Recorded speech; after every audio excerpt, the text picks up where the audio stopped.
চলে গেলেন বেগম খালেদা জিয়া। ইন্না লিল্লাহি ওয়া ইন্না ইলাইহি রাজিউন। তিনি চলে যাবেন এই ধরনের একটা খবর আমরা খুব সহসা পাবো, এটা অনুমান করা যাচ্ছিল গত দুদিন ধরে। চিকিৎসকরা তার অবস্থা এতদিন যেমন বলছিলেন খারাপ হলেও স্টেবল, তারা জানাচ্ছিলেন এবার যে দুদিন আগে থেকে যে অবস্থা খুবই বেশি সংকটের দিকে চলে যাচ্ছে। শুধু তাই না, তার পরিবারের সদস্যরা কয়েক দফা তার সাথে এর মধ্যে দেখা করে তাকে দেখতে গেছেন। তাতে বোঝা যাচ্ছিল দুঃসংবাদটা সম্ভবত খুব সহসাই আসবে। আর শুধু এটা না, তিনি এই দফা যখন অসুস্থ হয়ে হসপিটালে গেলেন, তার যে ধরনের শারীরিক জটিলতা ছিল এবং শেষ পর্যন্ত তাকে বিদেশে নেওয়ার মতো ফিটনেস না পাওয়া, সব কিছুই এক ধরনের ইঙ্গিত দিচ্ছিল তিনি সম্ভবত আর থাকছেন না। আমরা এরকম মানুষ বা যে কোনো মানুষ যখন ইন্তেকাল করেন আমরা বিদায় লিখি। আমি রাদার বলতে চাই আমরা কেন তাকে বিদায় করবো। আমি তাকে বিদায় করতে চাই না, বিদায় বলবো না। কেন বলতে চাই না সেটা প্রসঙ্গে আসছি। বেগম খালেদা জিয়াকে নিয়ে যখন এই ইনস্ট্যান্টলি কিছু কথা বলতে চাইছি, আমি জানি না কি কি বলতে পারবো। এত বড় একটা অর্ণাঢ্য রাজনৈতিক জীবন, এবং এটা বোঝাচ্ছি না তার রাজনৈতিক জীবনের সব কিছু শুদ্ধতম, সব কিছু সঠিক। এটা হয় না। আমাদের এই অঞ্চলে এক ধরনের প্রবণতা আছে, আমরা ক্যানোনাইজ করি, আমরা সন্তত্ব আরোপ করি কারো উপরে। না, বেগম খালেদা জিয়া একজন মানুষ ছিলেন, দোষে গুণে মিলিয়ে মানুষ ছিলেন। তার ভুল আছে রাজনৈতিক জীবনে, কোনো সন্দেহ নাই, কিন্তু তিনি শেষ পর্যন্ত পুরো জীবনের দিকে যদি তার তাকাই, শেষ পর্যন্ত তিনি এসে যে জায়গায় থেকে চলে গেলেন সেটা অবিশ্বাস্য, সেটা অসাধারণ। একজন মানুষ গোটা জীবন রাজনীতি করা এবং সত্যিকার অর্থে নিজের জীবনে অসংখ্য স্যাক্রিফাইস করার যে নজির তিনি স্থাপন করে গেছেন, এটা বহুদিন আলোচিত হবে। কয়েকটা কথা একটু টাচ করি আজ। এটা ঠিক তার জীবন নিয়ে তার উল্লেখযোগ্য কোনো কিছু বলা তা না, ইনস্ট্যান্টলি মনে আসছে। একটা মানুষ চলে গেলে হয় না, আপন মানুষ একেবারে পরিবারের মানুষ যখন চলে যায় আমাদের কতগুলো স্ন্যাপশট মাথায় আসে সেই মানুষটার সাথে। ইনস্ট্যান্টলি কিছু স্ন্যাপশট, আমার বাবা চলে গেলেন গত বছর, আমার তখন ওই স্ন্যাপশটগুলো মাথায় আসলো মুহূর্তের মধ্যে। আমি এই এক্সপিরিয়েন্সের মধ্যে প্রথম গেলাম। এক্সটেন্ডেড ফ্যামিলির মানুষজনের মৃত্যু দেখেছি, কিন্তু বাবারটা একেবারে ক্লোজ ফ্যামিলির ক্ষেত্রে দেখলাম। ঠিক একইভাবে বেগম খালেদা জিয়া চলে গেলেন, এই খবরটার সাথে সাথে কতগুলো স্ন্যাপশট মাথায় আসলো। স্ন্যাপশটগুলো যদি একটু বলি, আমি এটা অনেকবার বলতাম, এর আগেও যখন খুব অসুস্থ হয়েছেন অনেক জায়গায় বলেছি, বেগম খালেদা জিয়া রাদার বিএনপির প্রতিষ্ঠাতা, আমি এভাবে বলি। কেন? বিএনপির সৃষ্টি হয়েছিল জনাব জিয়াউর রহমানের হাত দিয়ে। এখন তিনি প্রেসিডেন্ট ছিলেন, তিনি ক্ষমতায় থেকে দলটা তৈরি করেছেন। অনেকে বলেন এটা ফ্যাক্ট, এটা ফ্যাক্ট, এবং অনেকে বলেন যে এসব ক্ষেত্রে কিছু সুবিধা পাওয়া যায়। ক্ষমতায় আছেন কেউ, সেই ক্ষমতার সুবিধা নিতে, রস নিতে অনেকে এসে হাজির হতে পারেন। এটা এক ধরনের সরলীকরণ। এটাও বলি, তার চাইতে দ্বিগুণ সময় ক্ষমতায় থাকা এরশাদ তার দলকে একটা ক্লাউনের জাস্ট বাঞ্চ বানিয়েছেন, এর বেশি কিছু না। সুতরাং ক্ষমতায় থাকলেই যে করা যাবে, ক্ষমতায় থাকলে লোক যায়, কিন্তু দল হয়ে কি ওঠে?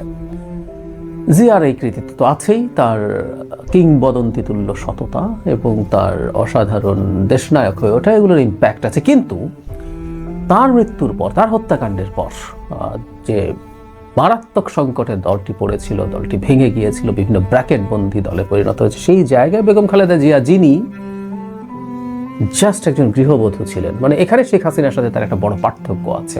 শেখ হাসিনা জন্মেছেন শেখ মুজিবুর রহমানের সন্তান হিসেবে, যিনি আপাদমস্তক একজন রাজনীতিবিদ, যিনি শিশুকাল থেকে রাজনৈতিক পরিবেশে বেড়ে উঠেছেন, বাবাকে রাজনীতি করতে দেখেছেন, বাসায় রাজনীতির মানুষ দেখেছেন।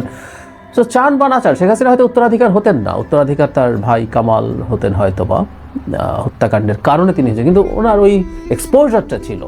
সেই জায়গায় বেগম খালেদা জিয়ার কৃতিত্ব অনেক বেশি বড়। তিনি একদম জাস্ট হোম মেকারের জায়গা থেকে এরকম একটা দলের দায়িত্ব নেওয়া, মাঠে রাজনীতি করে লড়াই করা, এরশাদ বিরোধী আন্দোলনে লড়াই করা এবং দুর্দান্ত সব সিদ্ধান্ত নেওয়া। 86 নির্বাচনের কথা বলছি, বয়কট করা, যেটা তাকে আপসহীন নেত্রীর তকমা দিয়েছিল।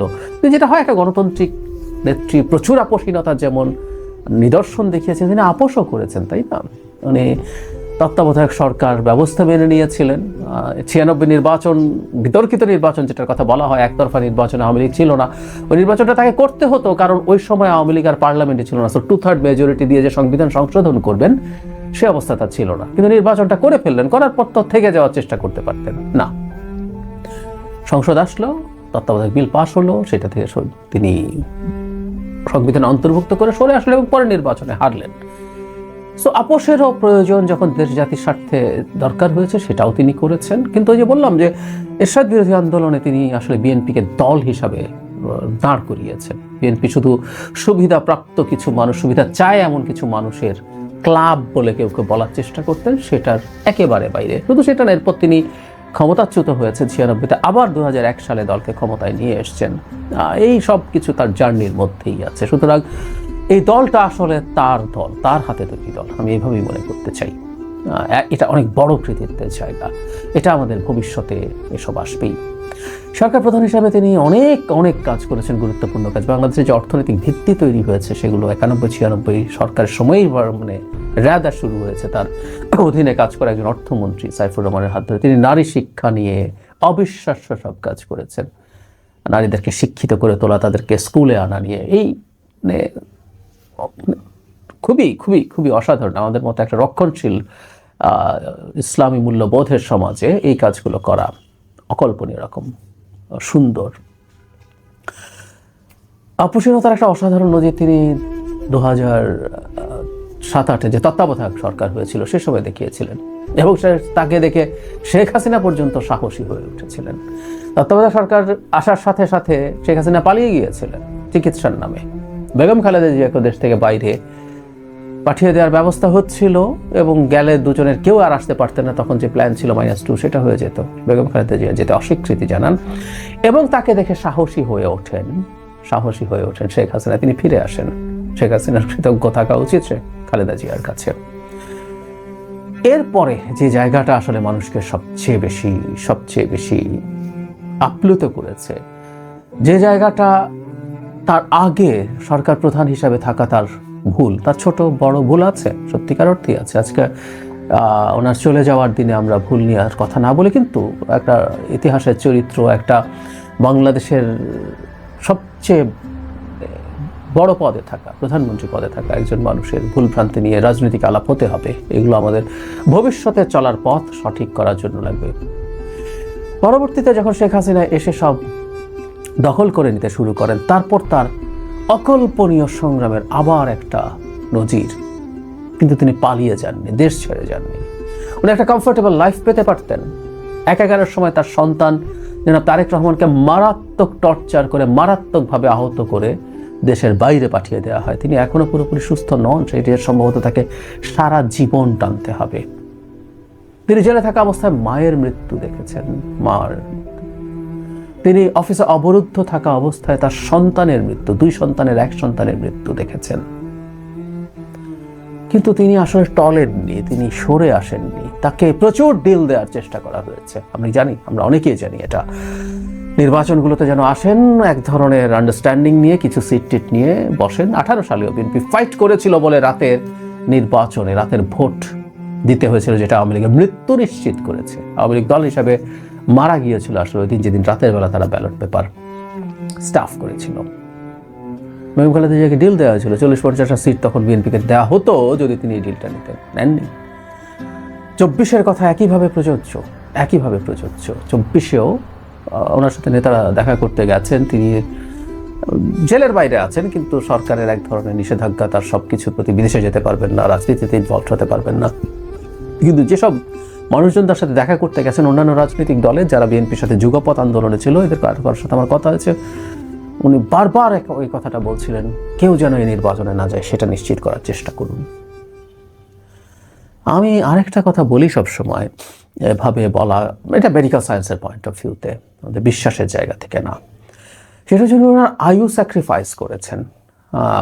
2018 সালে, মানে আমরা জানি ততদিনে তার লিভার সিরোসিসের লক্ষণ প্রকাশিত হচ্ছে, বা জেলে থাকার কালীন সময়, ইভেন 18 নির্বাচনের পরও যখন তার এই লিভার সিরোসিসের লক্ষণ প্রকাশিত হচ্ছে, শেখ হাসিনা এগুলো নিয়ে খুব নোংরা কথাবার্তা বলতেন। আমি শেখ হাসিনা প্রসঙ্গে মনে হলো খালেদা জিয়ার অসাধারণ যে ব্যাপারটা 5 আগস্টের পর, সেটা তার নাম ইতিহাসে স্বর্ণাক্ষরে খোদাই করবে। আমি পরের দিকে আসছি সেখানে। তো যাই হোক, যেটা বলছিলাম, এবার তিনি 5 আগস্টের পর লন্ডন যান এবং লিভার সিরোসিসের ডেফিনিটিভ ট্রিটমেন্ট হচ্ছে লিভার ট্রান্সপ্লান্ট, আর বাকি সব কিছু আসলে সাপোর্ট দেওয়ার মতো। আপনার সিমটমগুলোকে কীভাবে কমানো যায়, ওতে যে যে জটিলতার কারণে মৃত্যু হতে পারে সেগুলো কমানো, ওইটা কিন্তু লিভারকে আর ভালো করে তোলা না। তো ওখানে দেখা গেল আর লিভার ট্রান্সপ্লান্ট করার অবস্থা নেই। 4-5 বছর আগে তো সেটা সম্ভব হতে পারত। উনি যদি ওই ডিলটা নিতেন, এক সন্তান হারিয়েছেন, আরেক সন্তানের পরিবারের সাথে থেকে উনি ওনার জীবন কাটাবেন, শেষ দিনগুলো সুন্দরভাবে আনন্দে সুখে কাটাবেন। না, উনি সেটা চুজ করেননি, তিনি থেকে গেছেন দেশে। ইনফ্যাক্ট এই থেকে যাওয়া ইটসেলফ আওয়ামী লীগের উপরে তীব্র চাপ। আমি বাড়িয়ে বলছি না, শেখ হাসিনা পতনের একেবারে আনসাং হিরো আমরা বলি না, সেটা বেগম খালেদা জিয়া। সত্যিকার অর্থেই তাই। দেশে থেকে টর্চার নিজের গায়ে নিয়ে শেখ হাসিনার এই স্বৈরাচারকে তিনি তার মতো করে চ্যালেঞ্জ করে গেছেন। তার দল তো করেছেই, আর অবশ্যই জনাব তারেক রহমান দেশের বাইরে থেকে ওই দলটাকে সুনিপুণভাবে পরিচালনা করতে পেরেছিলেন। তার এই লাস্টের এই বেশ কিছু বছরের জার্নি তাকে অনন্য উচ্চতায় পৌঁছে দিয়েছে। যখন তিনি খুব অসুস্থ হচ্ছিলেন তখন বলছিলাম যে একজন জাতীয় অভিভাবকে পরিণত হয়েছেন তিনি। আওয়ামী লীগের খুব হার্ডকোর নোংরা কিছু মানুষের বাইরে সব দলমত নির্বিশেষে, এমনকি আওয়ামী লীগের মানুষজনও তার প্রতি শ্রদ্ধা বোধ করে। সবার কাছ থেকে শ্রদ্ধা তিনি দেখে তারপর দিলেন। আমি এভাবেও বলেছি যে আওয়ামী লীগের কৃতজ্ঞ থাকা উচিত যদি তাদের ন্যূনতম কৃতজ্ঞতা বোধ থাকে, এবং এখানেই এসে তিনি অসাধারণ এক মাইল ফলক তৈরি করলেন। 5 তারিখের পর যে পরিমাণ অত্যাচার তার উপরে করা হয়েছে, এবং অভিযোগ আছে তাকে পরিকল্পিতভাবে এমন সব ঔষধ দিয়েছে, এমনিতে তার লিভারের সমস্যা আছে, যেগুলো লিভারের হেপাটোটক্সিক ড্রাগ বলে, যেগুলো তার লিভারকে আরও ক্ষতিগ্রস্ত করতে পারে, পরিকল্পনা করে এগুলোকে অ্যাগ্রাভেট করা হয়েছে। সেটা বাদ দেই, বিনা কারণে তাকে জেলে রাখা হয়েছে, বন্দী করা হয়েছে, তার দলের উপরে অত্যাচার নিপীড়ন হয়েছে, তার সন্তানের বিরুদ্ধে মিথ্যা মামলা দিয়ে দেশে আসতে দেওয়া হচ্ছে না। এই সব কিছুর পরও 5 আগস্টের পর আমরা এক ফোঁটাও প্রতিশোধমূলক কথা, প্রতিশোধ পরায়ণমূলক বক্তব্য, একটু ক্ষুব্ধতা, একটু রাগ, আমাদের কিন্তু রাগ থাকে, আমাদের ক্ষোভ থাকে, এগুলো আমাদের ইনবর্ন ইনস্টিংক্টস, এগুলো আমাদের ইড, আমাদের প্রতিশোধ পরায়ণতা আছে, আমরা মানুষ হলে আছে, কম বেশি আছে, কিন্তু অনেকে আমরা নিয়ন্ত্রণ করে ফেলে, সে জায়গা থেকে উঠে আসতে চেষ্টা করি।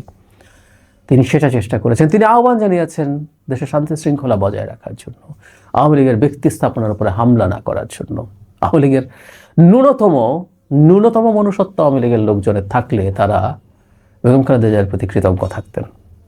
তাদের একটু নেই অবশ্য। 5 তারিখের পরই এই কৃতজ্ঞতা শেখ হাসিনারই জানানো উচিত ছিল। ওরা জানাবেন না, কিছু আসে যায় না, কিন্তু এই দেশের জনগণ দেখলো, জাতি দেখলো, এই জাতি দেখলো। শুরুতে বলছিলাম বেগম খালেদা জিয়াকে কেন বিদায় জানাবো, আসলে কেন বিদায় জানাবো? বিদায় জানাই না। উনি দেহান্তরিত হয়েছেন, কিন্তু উনি যা যা করে গেছেন এগুলো আমরা ক্রমাগত আমাদের আলোচনার মধ্যে রাখবো, আমরা ইন্সপিরেশন নেব। ওই যে বলছি তার কিছু ভুল আছে, সেই ভুল থেকেও আমরা শিখবো। ক্রমাগত তিনি আসতে থাকবেন, তাকে নিয়ে আমরা একাডেমিক ডিসকোর্সের মধ্যে ঢুকে যাব।